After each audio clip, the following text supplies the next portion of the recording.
আপু আমি খুব টেনশনে আছি। কি সমস্যা রে তোর ভাই? আয় ঘরের ভিতরে, আর যাই হোক তুই কোনো টেনশন করিস না, ইনশাআল্লাহ সব ঠিক হয়ে যাবে। কালকে আম্মু আমাকে পরীক্ষার যে ফিস দিয়েছিল না, তার থেকে আরে ভাই তুই ভয় পাস না, আমাকে বল। এই ভাই তুই কি ভয় পাচ্ছিস না? বল তো আমাকে। আমি সেই টাকা থেকে 10 টাকা খেয়েছি এবং বাকি 10 টাকা দোকানদারকে দিয়েছি। তুই তোর বোনের কাছে তুই সত্যি কথা বলেছি, আমি মাকে সামলে নেব। তুই সত্য কথা না বললেও পারতি, কেন বললি? তুমি তো বলেছিলে যে রাসূল সাল্লাল্লাহু আলাইহি ওয়াসাল্লাম বলেছেন সব সময় সত্য বল, এমনকি যদিও তা অন্যদের কাছে কঠিন ও অপছন্দনীয় হয়। হাদিস বাইহাকি।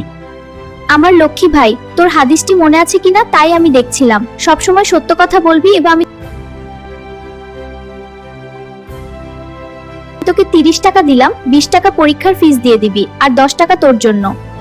আপু তুমি পৃথিবীর সেরা বোন। এমন মোটিভেশনাল ভিডিও পেতে ফলো করে সাথে থাকুন।